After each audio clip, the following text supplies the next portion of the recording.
family-friendly marathon. For the first time, we're having collapsible cups. Let's hear a message from Mayor Nestor. Mayor? Thank you. Thank you, Cebu Marathon. I'm here for a few reasons. Number one, nangyari ko because invite ko niya. Nagpasalamat ko na iyo kong invite and being part of this important activity. The second one is I would like also to thank, of course, your group, the Cebu Marathon Group, na uyong nato si Consihal Marian, nga inyong itagaan tabang atong syudad. I understand that there were about 50 blinkers, and during the time we were very happy and we were telling them that look, you're the first 50, you're the best out of the 250 enforcers. But John, the 200 are looking forward to the other blinkers. So I hope that you continue to support the city traffic problems so that we will also be taking care of our enforcers. Okay, bonus like the Maligsan. The second one is I would like to thank you for this project. You know, we have planning projects because of plastics, and we have a lot of problems in the city. And this one, I think, murag mapagamay ni sa mga problema. Because if you have 12,000 runners, say 10,000 lang, and 50% of that will be using bottles. No? Something naghana.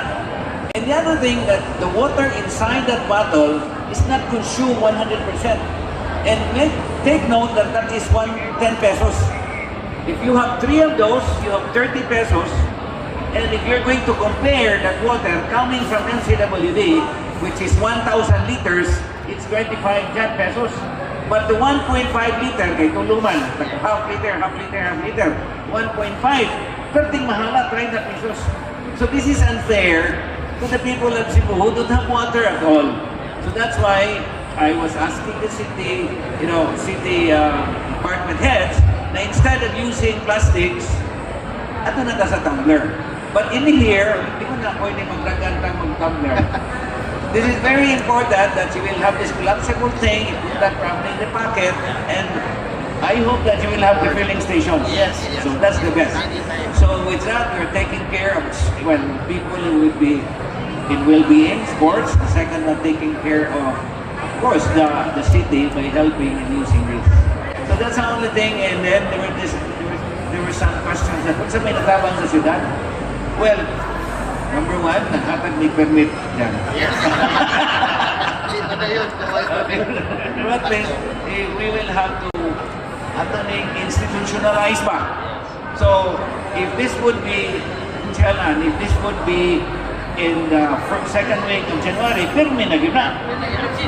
Oh, so that, yes, because other countries man good, iba kang tourist na ito na naugman. Sa uban nga countries, ang kada country, kada buwan na ay activity. In fact, sa usa ka buwan ay tulog. Ang ato, sinulog rin yun. So that's why this is one thing that we could probably institutionalize nga before sa sinulog, nangagid ni ang atong Cebu Marathon. And atong mahibaw ng mga tao, not only in the Philippines, all over the world, that we have this kind of marathon that we're doing that every second week siguro. Yeah. So that's it. No? So the third thing ako nga, nagpasalamat ko, and then congratulate ko ninyo because karon pa kong kadungog na 12,000. Kunting taghana na 27 countries. 27 countries. So it's something, brings something to Cebu, like tourism. And of course, magkakita ng economic progress. Yeah. So with that, continue to do that. We will continue to support. Whatever support, we will probably have to pixel push pa na. Okay? So salamat kung mayong together with Councilor Joe, Councilor Mary Ann, and on behalf of the city government, and atong Vice Mayor Tommy Espenia, o mga konsehales, congratulations on niya mayong hapon. O mayong... So up next, guys, our next event is the Cebu Marathon Expo, because Cebu Marathon is happening every Sunday before Sinulog. So today we're here to check out the expo where people get their race kits and the festivities here and what they're offering. So come on, let's go, let's go. We're here at the expo, and it's the Cebu Marathon. Hello. Hi, Sir John. It's in your. It's in your, in it's in your, sir. Here, it's in your. It's in your. It's in your. It's in your.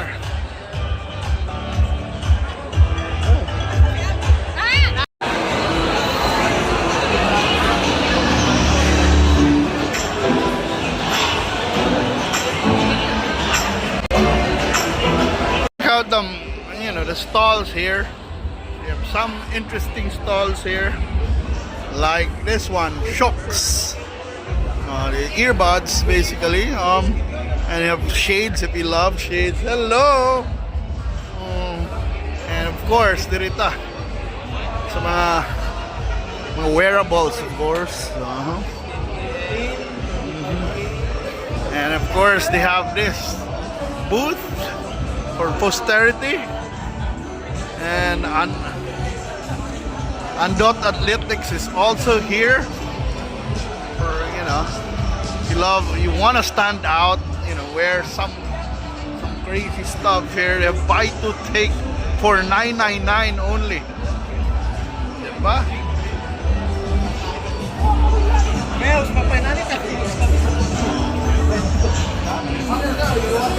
And of course, they have more outfits over here.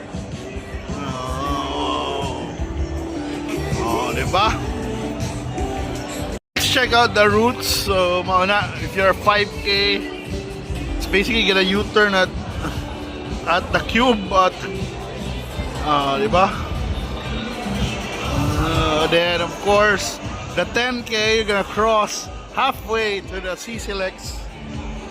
Alright. 21K is, you're gonna U-turn in Perico, then head straight to CCLX Toll Plaza. Alright. And for the 42K runners, it's gonna be an interesting run, a long run. First take a U-turn near our place. Then go to SSS. Diba?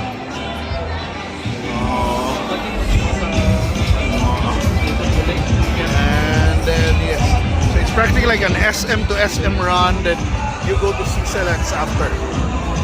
Runners who will be joining us not just from Cebu in the Philippines, but from 47 different countries around the world joining the Cebu Marathon this Sunday. So to welcome all of us, karong buntag, I'd like to pass on the microphone to the President of the Cebu Executive Runners Club, CERC, the organizers of the event, Mr. Jesse Taburada. Jess? Thank you, John. On behalf of the organizers, the Cebu Executive Runners Club, which I represent, I welcome you all to this momentous event, which usually happens on the second Sunday every January. A very, very festive time. Also, we ask you all here to somewhat wish to our beloved Santo Niño that we will be given a fair weather this coming 2026 edition on the 11th of January. So welcome all, welcome, Pete Senior.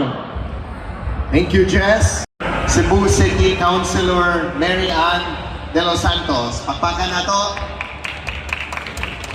Councilor Mary Ann has been an Ironman finisher, a 42K marathoner, and will be running the 21K this Sunday. Con, please join us here. And to the left of Councilor Mary Ann, we have Councilor Jose Abellanosa. Let's give him a big round of applause. He will be running his first half marathon 3 days from now. And to his left is the chairman of the Cebu City Sports Commission, Dr. Ruel Dejanio. Dr. Ruel Dejanio is a familiar face to many of us, especially the runners, no? So many have visited the clinic of Dr. Dihanio. I'd like to introduce the other members of those at the table here. We have atong race director representing CRC and of course Coco Running, Mr. Joel Juarez. Joel, of course, is the organizer of majority of the runs in Cebu. And to his right is the Vice President and one of the big bosses of SM, not only SMC side, but of the SM group here in Cebu. Pakpakan na to, Mr. Anton Del Prado. Atong host here sa start and finish and expo at the SMC side. To the right of Anton is one of the key members of the Cebu Marathon since we started in 2008. He has been the person behind the designs of our medals, atong mga logos and shirts. We welcome Mr. Merrick Hakalan. And finally, we have someone who has been with the Cebu Marathon also from the very start. He has run 26, sakto ba Roy? 26 marathons, including Chicago, Berlin, New York, and so many others. Mr. Roy Trani. Roy, sige. Usab may buntag natong tanan. And of course, to all the runners claiming the race kits, and of course to our mga idols sa ato ang media, and of course to my fellow, pila to sir, 12,000 runners, 12,000 runners, and I'm sure I will be part of the 7,000 walkers.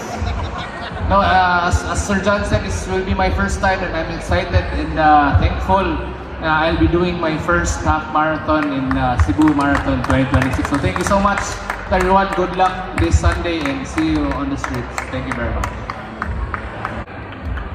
Good morning, everyone. First of all, I'd like to congratulate the Cebu Executive Runners Club for again organizing this Cebu Marathon.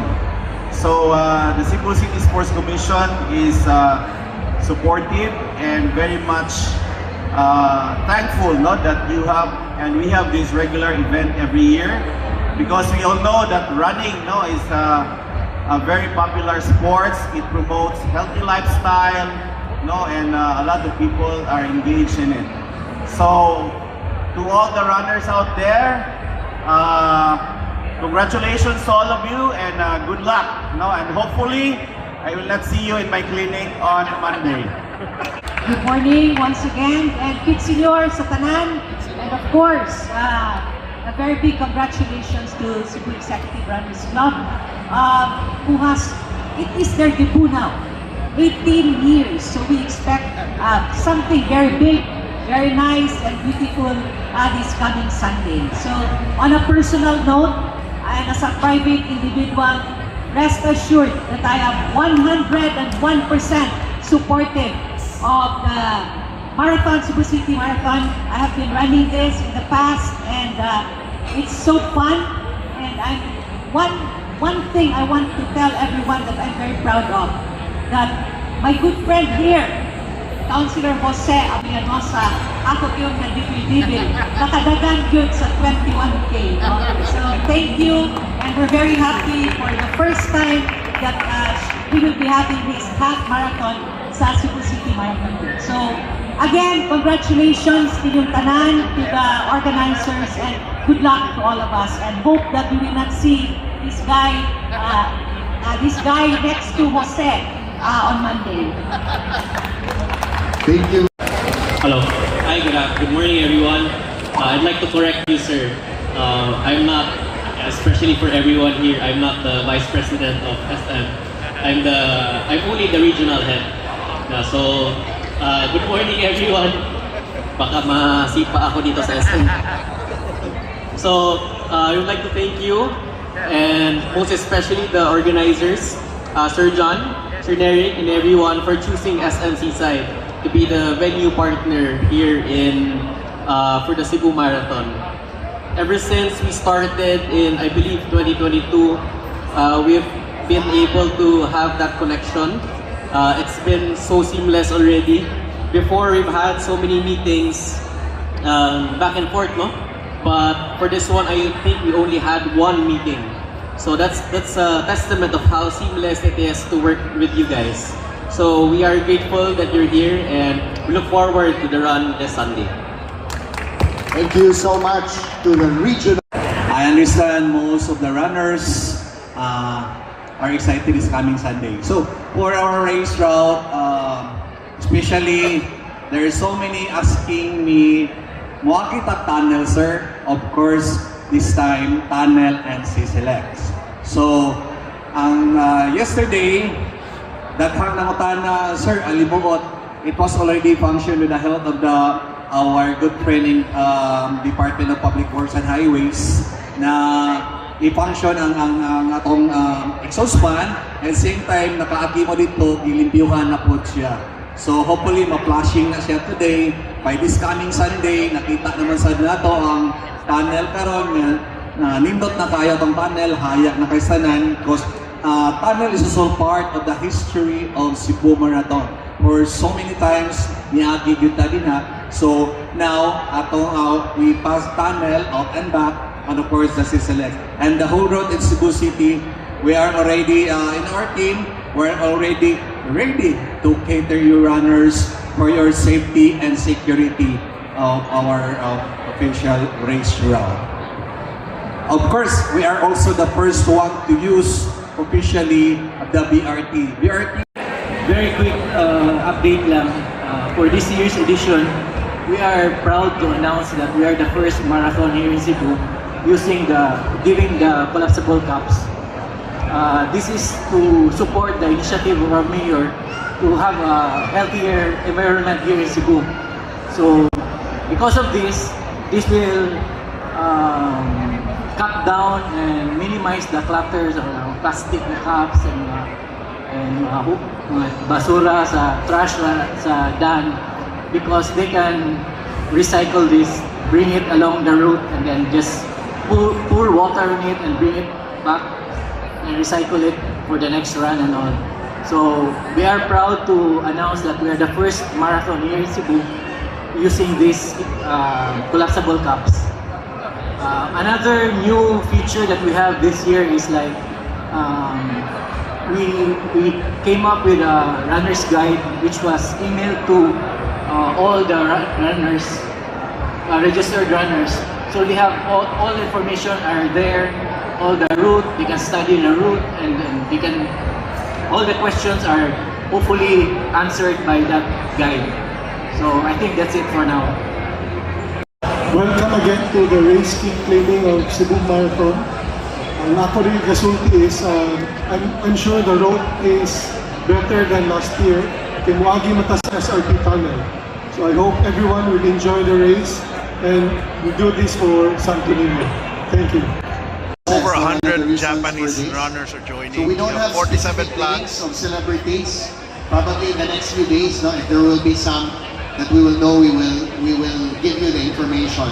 But we're very happy to see hundreds of foreign runners joining this Sunday. Exactly 10 o'clock in the evening, SRT, the Cebu South Coastal Road will be closed at 10 o'clock in the evening, and then so it CSLX. So right now we're installing our traffic advisories so that everybody knows where to pass na dili sila ma-traffic. Okay? Coming here, wala tayong shuttle services, but we are coordinating, no, with multiple public transport services to bring the runners after the event, because that was one of the concerns na public transport going out, leaving SMC site. So we're going to have that. But again, ang timing of the Cebu Marathon being held during the Sinulog fever. So this is really one of the things that we're focusing on. So we're going to have a lot of sound system, a lot of mga pakulo, I think na ibanda, to really entertain the runners along the route. We'd like to hear from Anton. Anton, I think you have a message on the opening of the stores. Okay, so thank you, sir. For the stores, we have Coffee Bean and Tea Leaf, which is right across the staging area, which is the start and finish area. This will be open 24 hours. And then we have Starbucks also opening as early as 6 a.m. together with a number of tenants. But in terms of accessibility like CR access, parking, this will also be operational for 24 hours. So that means the mall and this part of the mall will be open from 10 a.m. on Saturday all the way up to the end of the marathon and even during Sunday. So that means parking is also accessible. We have the main entrance here at the Mountain Wing open. The CRs are also open. And yeah, so that's pretty much accessible on our end. Thank you.